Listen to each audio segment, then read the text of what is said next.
Besarnya api dan tebalnya asap membuat warga panik. Api diduga muncul akibat korsleting listrik di depan klinik gigi. Total 6 ruko terbakar dalam peristiwa ini. 4 mobil damkar dikerahkan untuk memadamkan api. Dugaan sementara? Dugaan sementara juga korsleting listrik. Untuk saat ini yang terbakar hanya depan, yang terbakar plafon. Jadi posisinya di bagian klinik. Oh, bagian klinik, bagian depan ya? Depannya ya. Ada korban jiwa nggak, Bang? Untuk sementara ini tidak ada. Tidak ada korban jiwa akibat kebakaran ini. Penyebab pasti kebakaran masih diselidiki Polsek Cikarang Selatan dan Polres Metro Bekasi. Dari Kabupaten Bekasi, Jawa Barat, Didit Junaidi, iNews melaporkan.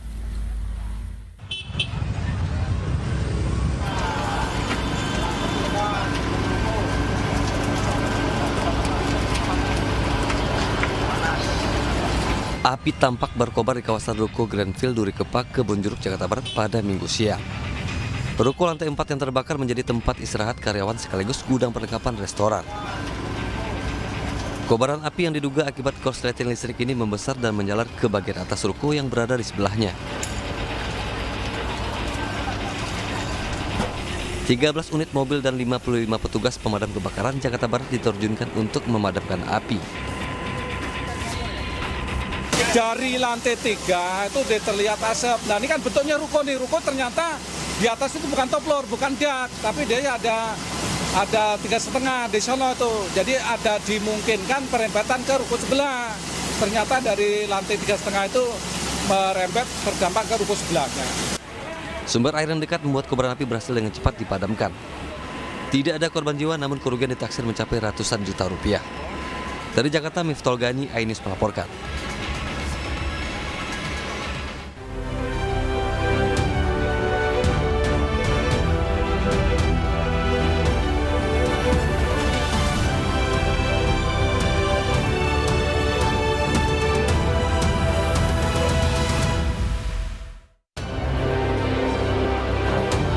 Tiga kapal pencari ikan yang bongkar muat di Pelabuhan Muara Baru, Jakarta Utara hangus terbakar.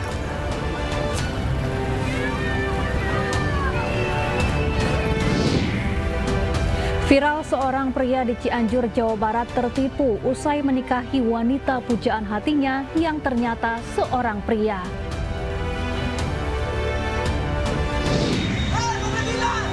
Longsor susulan terjadi di Kecamatan Barat, Kabupaten Luwu, Sulawesi Selatan. Warga panik dan histeris.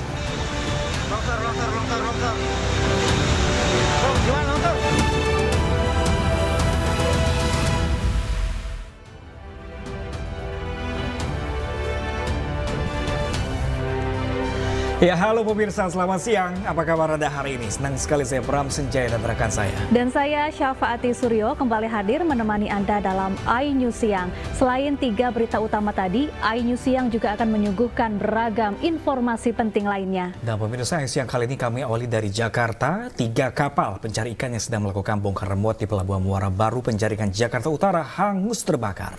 Diduga masih ada 2 orang teknisi dan 1 anak buah kapal terjebak di lambung kapal yang terbakar.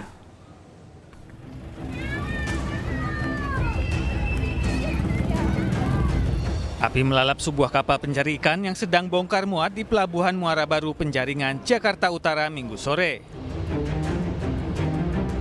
Sejumlah nelayan dan warga yang panik berlarian menyelamatkan diri karena beberapa kali terdengar ledakan besar dari dalam kapal yang terbakar.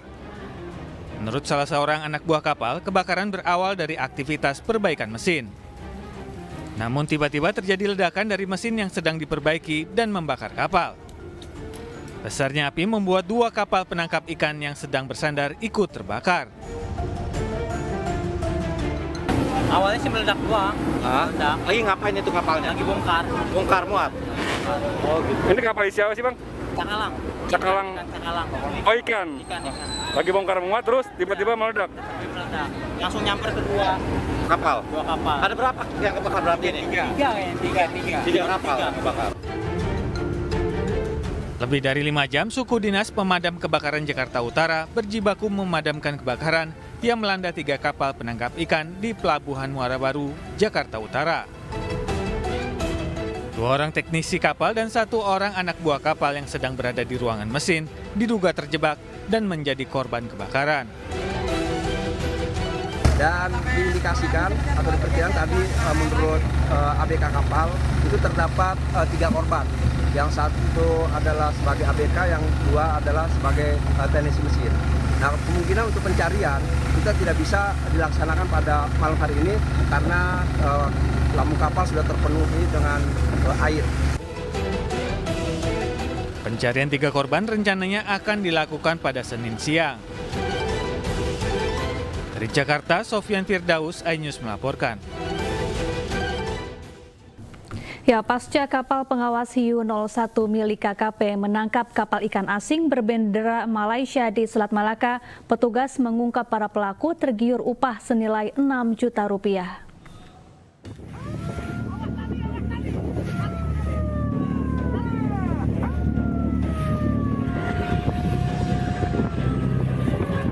Kementerian Kelautan dan Perikanan berhasil menangkap 1 unit kapal ikan asing berbendera Malaysia di wilayah perairan Selat Malaka yang merupakan zona pengelolaan perikanan negara Republik Indonesia atau WPPN RI 57 pada Jumat lalu.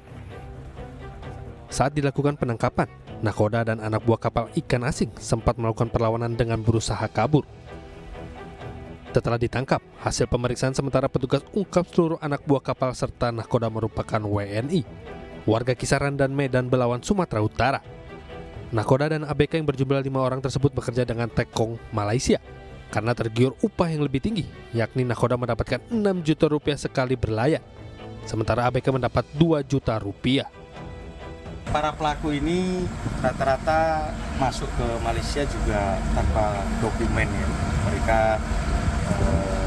secara ilegal juga, kemudian bekerja di kapal Malaysia ini dengan mengharapkan gaji atau upah yang mungkin jauh lebih tinggi ya. Memang dari hasil pemeriksaan awal ya dalam 1 trip itu untuk nakoda aja bisa mendapatkan upah 6 juta rupiah, sementara ABK kurang lebih sekitar 2 sampai 3 juta.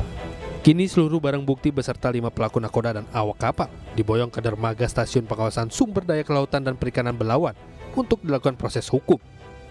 Dari Medan, Sumatera Utara, Yuda Bahar, iNews melaporkan.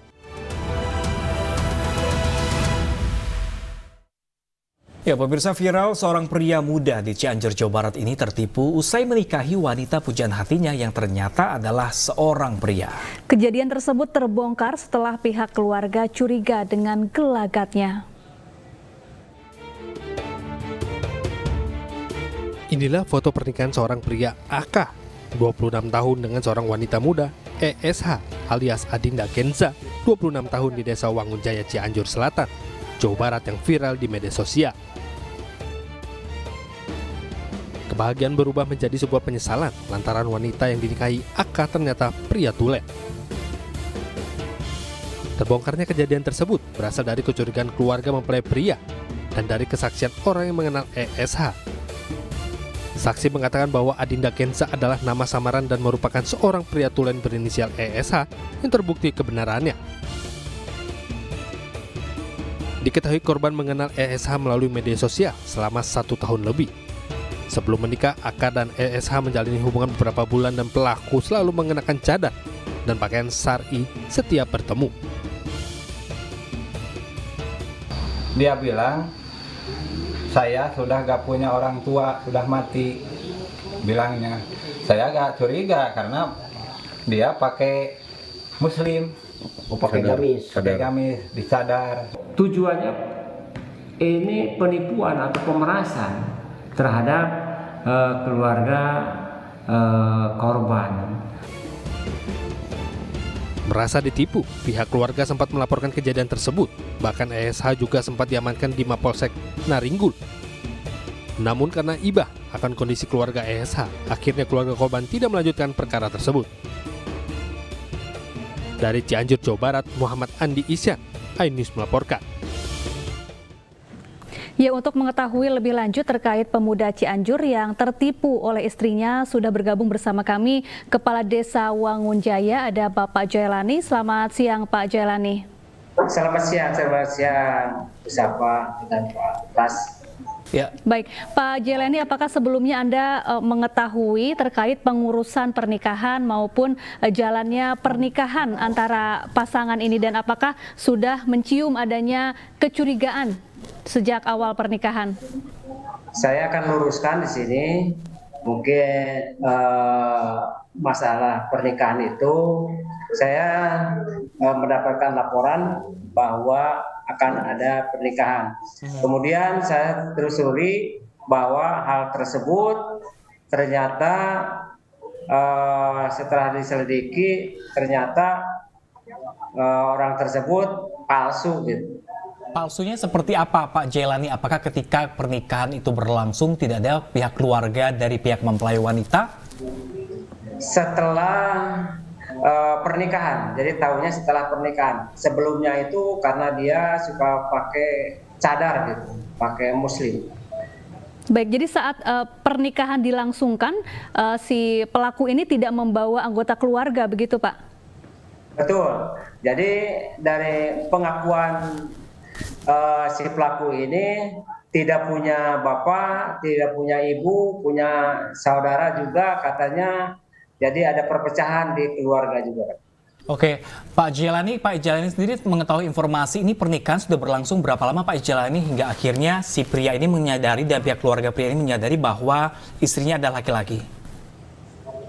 Ini dari awal saya konfirmasi dengan si korban bahwa Pak kurang lebih 1 tahun dia kenalan di medsos. Kemudian 2 bulan dia itu lebih dekat lagi. Kemudian pernah datang ke si lakinya ke kampung Desa Wangunjaya 1 kali, Pak. Baik. Lalu Pak Jelani, ini 1 tahun si pelaku dan korban ini saling berkenalan. Apakah si korban ini tidak menyadari kalau sebenarnya calonnya adalah seorang laki-laki? Di medsos itu tidak tahu laki-laki. Jadi artinya dalam 1 tahun ini mereka berkomunikasi hanya melalui media sosial? Ya, di medsos itu. Oke, dan bertemu langsung memutuskan untuk menikah, seperti itu? Nah, bertemu langsung menikah. Baik, lalu bagaimana kemudian kedok dari pelaku ini terbongkar oleh korban dan juga keluarga korban? Setelah tahunya itu si lakinya itu si korban pernah ngobrol, jadi si ceweknya itu mau tidak sadar gitu dia itu tidak mau di itu sama menolak si untuk korban intim ya Pak Jelani ya. Ya. Baik. Iya. Kalau dari pengakuan pelaku, apa motif pelaku melakukan hal ini? Apakah karena memang sudah terobsesi dengan korban sejak lama atau seperti apa, Pak Jelani? Tidak. Itu jadi lama. Tahunya itu sudah nikah. Oke, jadi tidak ada motif lain selain memang ingin menikah seperti itu. Apakah ada motif lainnya, Pak Jelani? Nah, untuk motif kemarin itu sudah mentransfer uang dari si laki-laki kepada perempuan itu, kemudian barang-barang yang lain mungkin seperti HP itu mereka itu. Baik, jadi ada barang berharga milik korban yang juga hilang dirampas oleh pelaku, begitu Pak? Bukan dirampas, jadi dia minta. Oke, kalau saat ini kondisi atau posisi status hukum si perempuan jadi-jadian ini seperti apa Pak Jelani? Kalau itu sampai sekarang mungkin ada permintaan dari pihak korban bahwa perkara ini tidak dilanjutkan. Alasannya apa Pak Jelani? Alasannya orang tuanya tidak mampu yang si pelaku itu. Baik. Udah jompo. Oke, jadi tidak ada penangkapan ataupun proses selanjutnya yang dilakukan oleh pihak kepolisian ya Pak Jelani? Tidak ada. Jadi cukup diselesaikan dengan cara musyawarah. Oke, baik, terima kasih banyak Pak Jailani. Semoga ini juga sebagai warning juga untuk masyarakat, mungkin sebaiknya agar lebih waspada ya saat lebih memilih berkenalan lebih pasangan lanjut, begitu. jangan mengenal hanya lewat media sosial saja. Betul. Terima kasih banyak Pak Jailani telah bergabung bersama kami di siang kali ini. Pemirsa, 225 orang di Karawang, Jawa Barat mengalami keracunan massal usai menyantap hidangan di sebuah hajatan pernikahan warga. Sementara itu pemirsa, sebanyak 30 orang dari 116 korban keracunan makanan di Purwakarta dirawat ke IGD RSUD Bayu Asih usai mengalami gejala keracunan serius.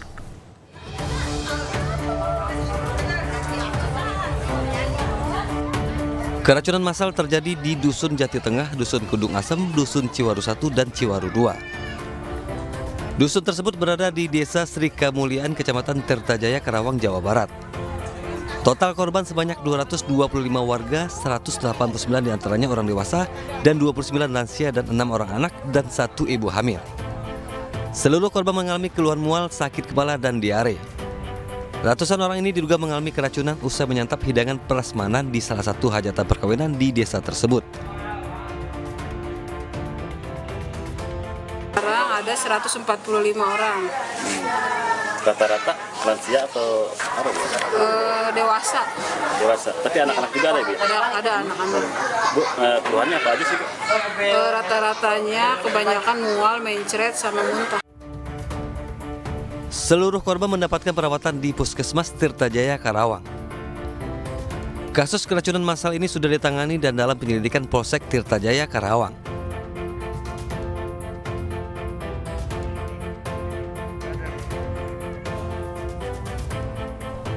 Sementara itu, korban keracunan massal di Desa Pasir Munjul, Kecamatan Sukatani, Purwakarta, Jawa Barat mencapai 116 orang. 30 orang dibawa ke IGD RSUD Banyu Asih usai mengalami sakit perut hingga melilit, mual, pusing, muntah hingga diare. Setelah mendapatkan perawatan, 2 orang harus dirawat inap karena mengalami gejala serius dan sisanya terutama pasti nyeri perut, nyeri ulu hati, perutnya seperti melilit, ada muntah sampai mencret atau diare. Kayak gitu. Itu sejauh Informasi yang diterima makanan apa katanya, Dok? Gak tahu tadi informasi yang diterima sih katanya ada hajatan hajatan seperti sunatan katanya. Nah, untuk informasi yang diterima belum tahu ya makanannya seperti makanan jenis apa dan sebagainya gitu. Masih belum, mungkin nanti ada beberapa yang sampel yang akan diambil untuk kita cek lab lah sebagainya untuk sampel makanannya. Gitu. hingga saat ini belum diketahui penyebab keracunan massal tersebut karena masih menunggu hasil cek laboratorium. Dari Karawang dan Purwakarta, Jawa Barat, Tim Liputan iNews melaporkan. Uang kuliah tunggal atau UKT menjadi momok bagi mahasiswa yang kurang mampu. Ya, gelombang penolakan mahasiswa pun menguak bukan hanya terkait jumlah UKT yang fantastis, melainkan juga terkait skema pembayaran UKT dengan pinjaman online. Dan informasi selengkapnya sesaat lagi pemirsa, tetaplah bersama kami.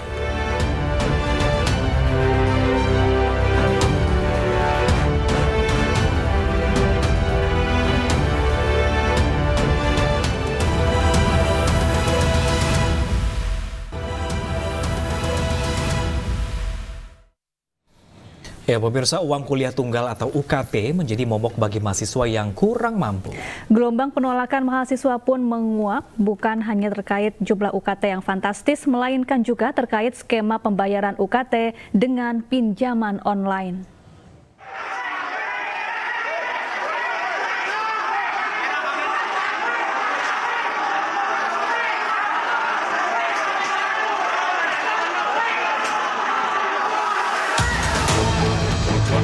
Ratusan mahasiswa berunjuk rasa di Universitas Jenderal Sudirman, Purwokerto, Jawa Tengah.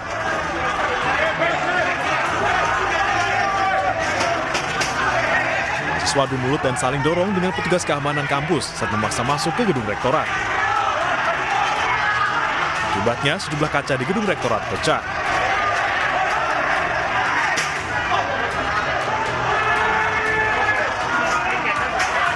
Setelah saling dorong, mahasiswa akhirnya berhasil menerobos masuk ke dalam gedung. Namun saat itu ternyata Rektor Unsud sedang berada di luar kota.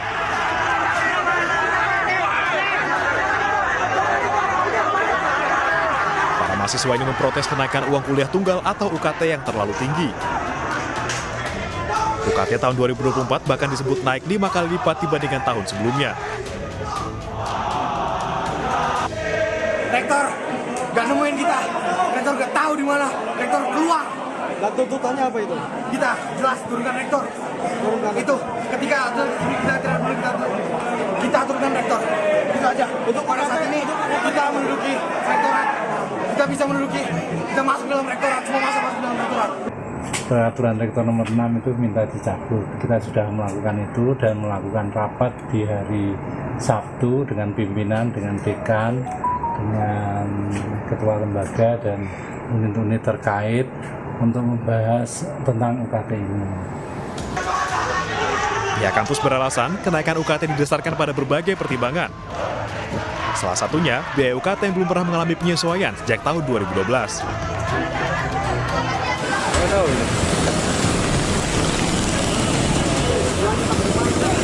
Sementara pada Januari lalu, ratusan mahasiswa ITB berdemo di depan Rektorat di Jalan Sulanjana, Kota Bandung. Aksi ini sebagai bentuk penolakan mahasiswa terkait kebijakan pembayaran UKT yang menunggak melalui pinjaman online. Mahasiswa ITB yang terancam tidak bisa melanjutkan kuliah karena memang memiliki tunggakan, dan rektorat memberikan kebijakan untuk dapat memaksa mereka cuti pada semester selanjutnya. Tanpa memberikan solusi konkret, begitu rektorat juga memberikan solusi berupa pinjaman online yang dirasa memberatkan kepada teman-teman mahasiswa. Mereka diberikan pinjaman 12,5 juta untuk kemudian dapat membayarkan pada rentang waktu 12 bulan. Itu sebesar 15,5 juta rupiah, Bapak Ibu sekalian, yang mana itu berkisar pada kisaran 20%. Menurut pihak mahasiswa, ada 93 dari 137 mahasiswa yang masih memiliki tunggakan UKT.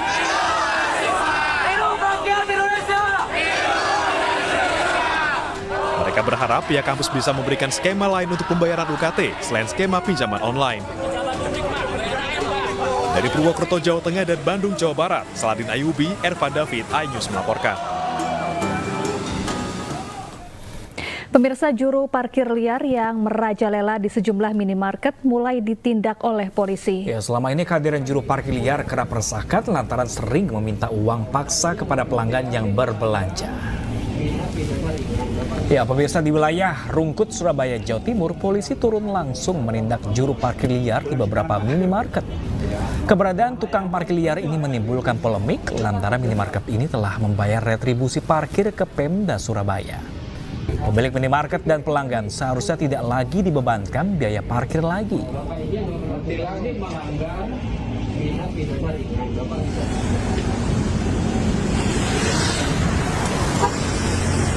Permasalahan juru parkir liar mengemuka usai ramai di media sosial lantaran juru parkir liar kerap meminta uang paksa kepada pelanggan. Tak jarang mereka terkesan mengancam pelanggan bila tidak membayar uang parkir. Penertiban juru parkir liar yang selama ini telah dilakukan nyatanya tidak efektif. Juru parkir liar kembali merajalela di minimarket di sejumlah daerah. Bisa sentuh lahirnya dong, nggak bisa. Sementara itu, pemirsa, sejumlah daerah telah mengeluarkan aturan untuk menertibkan juru parkir liar. Ya, di Jakarta misalnya, pemirsa, juru parkir resmi ada di sejumlah titik, bahkan telah terpasang alat yang memantau lamanya kendaraan parkir.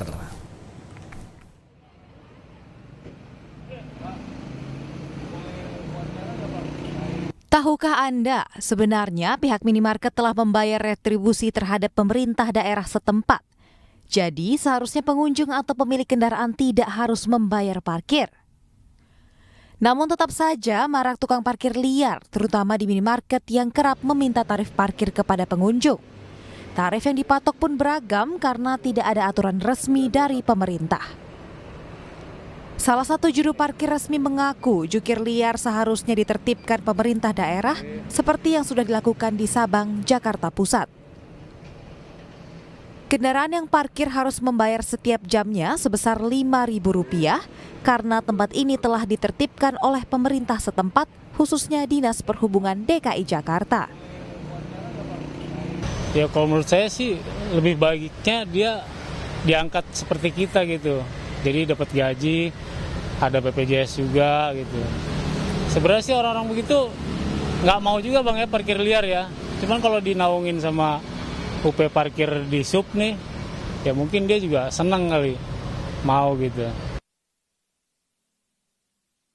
Pemerintah daerah juga diharapkan dapat mensosialisasikan aturan terkait parkir kepada juru parkir liar maupun warga agar tidak terjadi pungutan liar dengan tarif yang tidak sesuai aturan. Dari Jakarta, Rian Rahman, Wil dan Aulia, iNews melaporkan.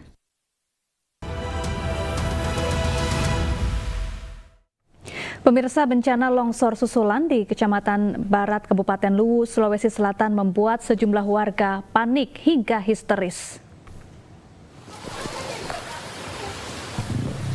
Ya, pemirsa, gerakan tanah perlahan dari area perbukitan membuat pengguna jalan yang melintas berhamburan menyelamatkan diri dan kendaraan mereka.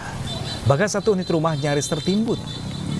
Peristiwa yang terjadi pada Minggu sore kemarin ini juga membuat tim mobil off-road yang hendak menyalurkan bantuan ke desa terisolir di Kecamatan Latimojong terpaksa berbalik arah.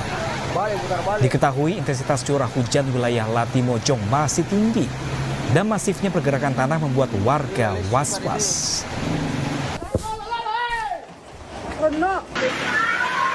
Titik longsoran.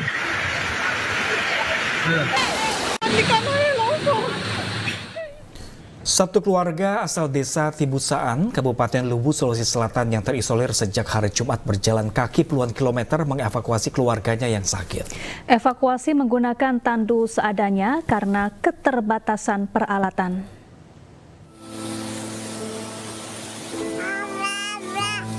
Seperti inilah perjuangan satu keluarga untuk keluar dari desa Tibusaan, Kecamatan Latimojong yang terisolir akibat bencana banjir bandang dan tanah longsor yang menghantam Kabupaten Luwu pada Jumat dini hari. Dengan membawa bekal seadanya, satu keluarga ini rela menantang maut dengan berjalan kaki puluhan kilometer menembus hutan, menyeberangi sungai bekas banjir bandang, hingga melewati material tanah bekas longsor. Selain membawa anak-anak, mereka juga menandu anggota keluarga yang sakit menggunakan tandu darurat yang terbuat dari bambu dan sarung. Bencana banjir bandang dan tanah longsor di Kabupaten Luwu, Sulawesi Selatan membuat 3.000 jiwa di sejumlah desa di Kecamatan Latimojong terisolir. Bencana menyebabkan 11 korban jiwa, satu korban lainnya masih dalam pencarian. Jadi orang masih melakukan pencarian di pinggir pada saat itu ada laporan bahwa sudah meninggal dan itu laporan sementara sebenarnya. Jadi jumlah sebenarnya Pak? 11. Masih ada yang hilang Pak? 1. Bencana tanah longsor dan banjir bandang membuat persediaan makanan sangat menipis. Selain itu, warga juga sulit mendapatkan bantuan perawatan pasca bencana. Untuk memastikan kebutuhan warga, tim SAR menyalurkan bantuan menggunakan helikopter ke sejumlah titik pengungsian. Dari Kabupaten Luwu, Sulawesi Selatan, Nasruddin Rubak, iNews melaporkan. Ya, 8 warga korban longsor yang terisolasi di Kecamatan Latimojong, Kabupaten Luwu, Sulawesi Selatan kembali dievakuasi menggunakan helikopter. Ya, pemirsa, dari 8 korban, 2 diantaranya merupakan anak-anak. Helikopter milik TNI kembali mengevakuasi 8 korban longsor dari Kecamatan Latimojong, Luwu, Sulawesi Selatan. Para korban yang tiba langsung dibawa relawan ke posko induk dan diberikan pelayanan kesehatan. Dari data Dinas Kesehatan Kabupaten Luwu, ada 200 korban longsor yang mayoritas lansia dirawat di posko ini. Beberapa di antaranya mengalami luka ringan, diare hingga pusing dan juga batuk. Hingga Senin pagi, total 11 korban meninggal dunia akibat bencana longsor di Luwu. Sementara 1 korban lainnya masih dinyatakan hilang.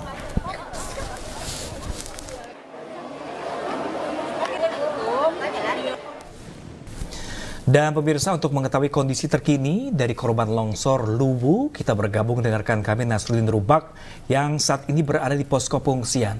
Halo, selamat siang rekan Nasruddin. Selamat siang. Ya, rekan Nasruddin, mungkin Anda bisa sampaikan kepada kami dan perlihatkan kepada kami seperti apakah kondisi pengungsian pada siang hari ini di sana. Ya, pemirsa, saat ini saya sedang berada di posko induk tangga satu di sana dan tadi memang ada sekitar 40 warga pengungsi yang telah dievakuasi dan kami perlihatkan seperti apa kondisi yang ada di posko induk ini.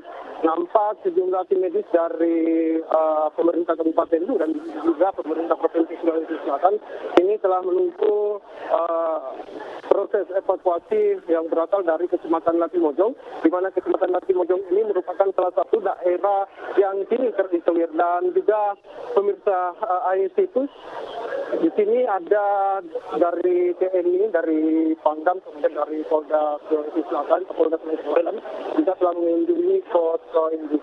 Dan pemirsa ICTUS yang kami sampaikan informasi bahwa proses evakuasi hingga saat ini masih terus dilaksanakan dan bantuan dari berbagai pihak juga telah terus berdatangan untuk membantu para korban yang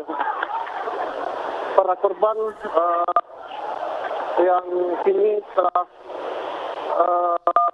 bencana longsor, banjir bandang dan longsor ini. Dan juga ini adalah media center yang rencananya akan digunakan untuk mengupdate informasi terkini untuk pemeriksaan yang ada di rumah. Dan juga kami sampaikan bahwa saat ini bantuan kemanusiaan terus dikerahkan ke lokasi bencana banjir yang berada di Kecamatan Latimojong, di mana saat ini masih ada ribuan warga yang berada di Kecamatan Latimojong yang masih terisolir. Dan kami akan mengupdate informasi selanjutnya. Demikian yang bisa kami sampaikan dari Kabupaten Lu, Sulawesi Selatan. Kembali ke studio. Baik, terima kasih Nasruddin Rubak melaporkan langsung dari Luwu, Sulawesi Selatan, dan selamat bertugas kembali. Ya, pemirsa, pergi haji ke Tanah Suci ternyata tidak hanya menjadi hak mereka yang kaya saja.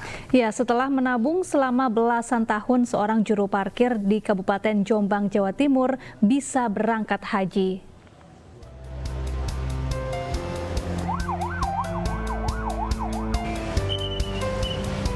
Salamun, 64 tahun, warga desa Kebun Temu, Kecamatan Peterongan, Kabupaten Jombang, Jawa Timur, sehari-hari bekerja sebagai juru parkir di depan pertokoan yang ada di Jalan Gusdur, Kota Jombang. Setiap ada mobil yang datang, Salamun dengan penuh semangat memandu mereka untuk parkir. Demikian juga saat ada pengendara motor yang membawa barang belanjaan, Salamun giat membantu mereka untuk menaikkan barang tersebut ke atas motor. Ya, Salamun memang bukan tukang parkir biasa. Selama ini ia dikenal sebagai tukang parkir yang sabar dan penuh dedikasi serta semangat dalam bekerja. Di balik itu tak banyak yang tahu jika Salamun ternyata merupakan salah satu dari 1.000 lebih jemaah calon haji asal Jombang yang akan berangkat ke Tanah Suci pada akhir bulan Mei. Dari hasil menjadi juru parkir, Salamun menabung Rp5.000 hingga Rp50.000 setiap harinya. Saya nabung pertama 2005, mulai nabung saya mempunyai uang 50.000. Siang hari itu saya bikin kotak di bapak tukang. Lantas malamnya sudah salat tahajud, uang 50.000 saya masukkan kotak. Niat saya nabung haji. Itu selama 5 tahun. 2011 Desember hari Jumat itu saya langsung daftar haji itu. Saya hitung uang di kota itu ada 25 juta. Bersama dengan sang istri, maka total biaya yang dikeluarkan Salamun untuk pergi haji mencapai lebih dari 100 juta rupiah. Ia dijadwalkan berangkat haji bersama ribuan jemaah calon haji asal Jombang pada tanggal 27 Mei mendatang. Tak hanya mampu menabung untuk haji, Salamun juga berhasil menguliahkan ketiga anaknya hingga sarjana dari hasil menjadi juru parkir. Tim Liputan iNews melaporkan. Sementara itu di Ponorogo, Jawa Timur, tahun ini seorang pemulung naik haji dari hasil menabung selama lebih dari 20 tahun. Ya, pemirsa, setiap harinya ia menyisihkan Rp2.000 dari hasil memulung dan menarik beca.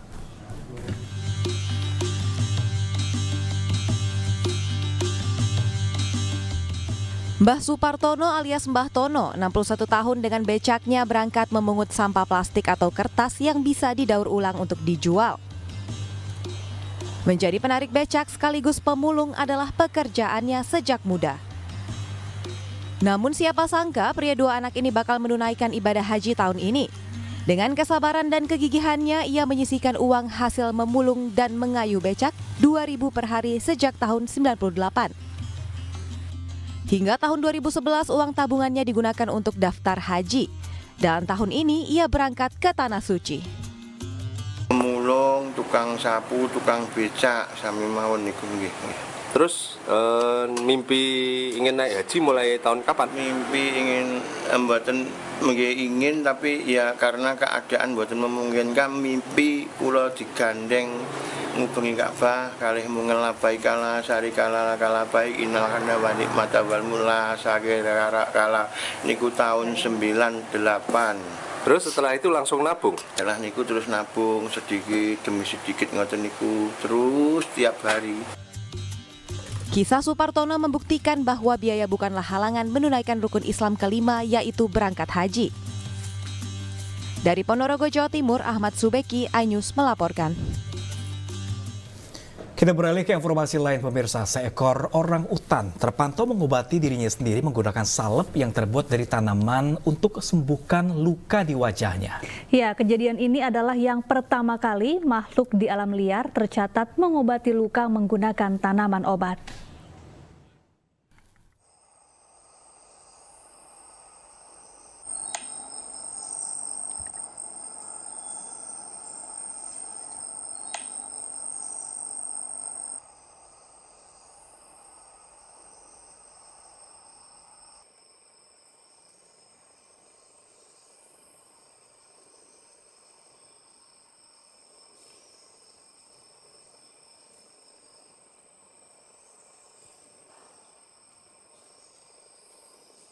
Humans show active wound treatment, and we also know that chimpanzees show wound treatment, the example of the chimpanzees in Gabon, and also now Asian great apes, so a wild Sumatran orangutan showed wound treatment.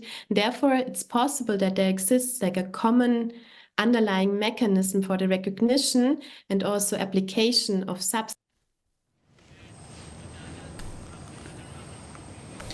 Ya, pemirsa, orang utan ini diketahui menggunakan tanaman obat yang biasa digunakan masyarakat Asia Tenggara untuk mengatasi sakit dan peradangan. Tim peneliti mengatakan orang utan bernama Rakus mengunyah daun tanaman obat dan mengoleskan pada luka di kanan wajahnya.